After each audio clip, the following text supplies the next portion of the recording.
So watching these games the past couple days against the Oklahoma City Thunder, I kind of realized we really haven't discussed much of your time in OKC.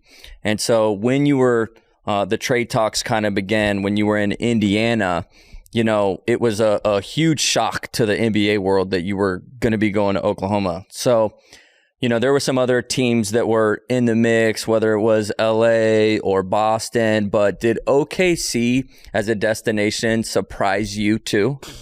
Oh, absolutely. Absolutely.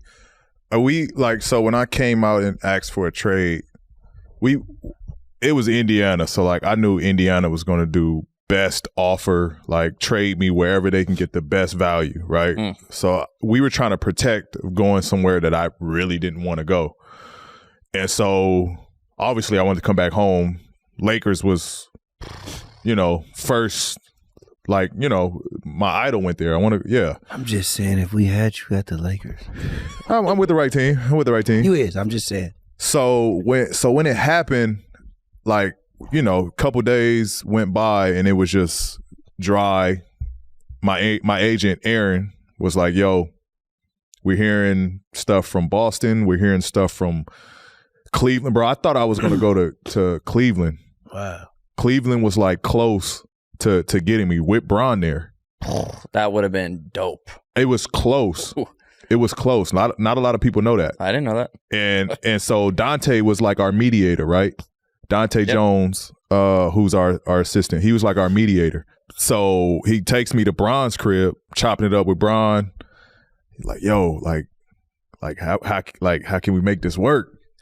So we trying to figure it out. We trying to like, you know, he's going back like, yo, you know, telling them what we need to do, like how to get me. So I'm thinking like, oh, okay, we might make this happen. I might be with Bron over here in Cleveland. Oh my God!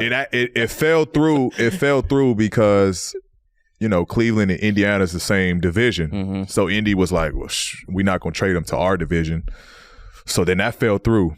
So then I'm like, damn, back to square one. Like, where the hell am I gonna go now? So Boston came up. I think San Antonio was like a dark horse in it. Kawhi was still there, so I was like, about to say, was Kawhi still there? Yeah, Kawhi was still there, so I was like, shit, that's not bad either. Like that could be a cool spot. And I want to say like Toronto at the time. So still, days go on. I don't hear nothing, and then I don't hear nothing from Pacers. Like complete quiet from Pacers. We're not talking to them, or I'm not at least talking to them. They haven't communicated nothing with me. So I don't know what's going to happen. Then out the blue, Pritchard calls me.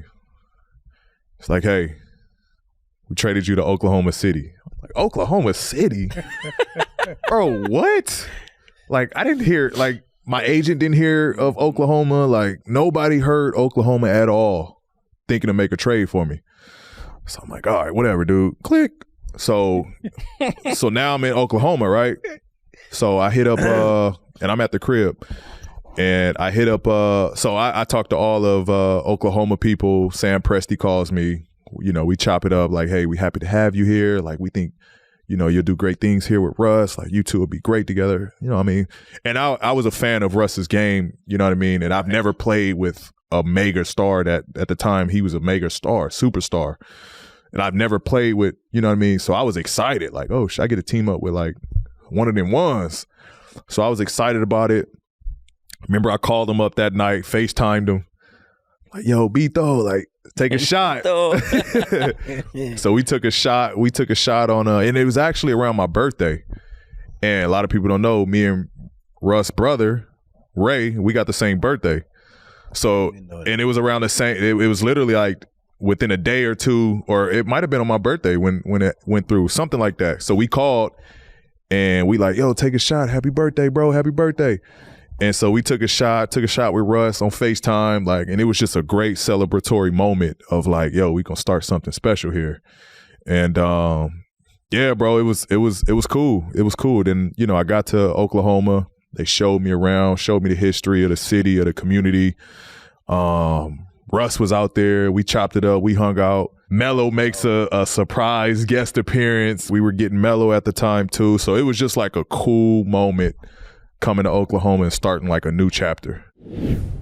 I mean, come on, Dallas. I've been watching, so I got to know if you've been watching. You been watching March Madness? I have. Come on. I've been making a lot of money on Prize Picks. Wow, because I'll tell you this, I've been doing the same thing. I hope y'all use the promo code PodcastP. But before we get too far into it, let the people know what Prize Picks is, Dallas. So Prize Picks is a daily fantasy app. You pick 2 to 6 players, then pick if they will score more or less than their Prize Pick projection. You aren't competing against other people. It's just you versus the projections available. How many entries did you put in? I placed 2 entries, a March Madness NCAA entry and an NBA entry. So these only hoop projections? Oh no, Prize Picks offers projections on any sport that you watch, and you can win up to 25 times your money per entry. Come on, so you already know on top of all that, all first-time users that deposit and use promo code PodcastP will receive a 100% instant deposit match up to $100. That means if you deposit $100, Prize Picks will give you $100. If you deposit $50, Prize Picks will give you $50. Cha-ching! So in your second year in Oklahoma, you had an amazing season. I think you were 3rd in MVP voting, and you were also 3rd in the Defensive Player of the Year award. And looking back on that, what do you think clicked? Why did you have such an amazing season that season? Honestly, it was just like they let me be me. They let me hoop in every way possible. Like Billy Donovan basically was just like, yo, be you. Go be you every night.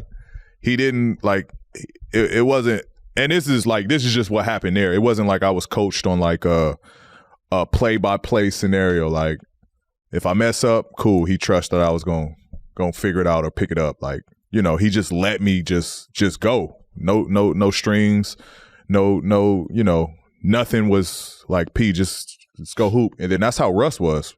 Russ was, you know, get me going. Like, you know, and it was easy. He when I was there, he would draw so much attention that a lot of times, bro, I used to just get wide open shots just from running with him. And it was easy always to get in the rhythm in the games. And defensively, like I was our defensive player. Like we had myself, we had Steve-O, Dre before he got hurt. Like we had defensive guys, and I was who was going to guard the best player every night. And so, you know, with that, it was just being healthy and being available on a nightly basis. Once all of that was like in place, like mentally, I was just in a good place every night we stepped on the floor. Like, y'all gonna get the best version of me because I'm locked in. Like, I can be myself. I can play how I want. I'm comfortable. You know, Russ is going to get me looks, easy opportunities. Like, there was always a moment. I feel like I was always going to get in rhythm because he's going to get me some easy ones. You know what I mean? Even if I don't start the game off shooting well, he's going to get me some easy ones to where I can get hot. And so, yeah, bro, it just clicked well. Me and him just, you know, we tag team right off each other. And it was like a special, beautiful bond in Oklahoma.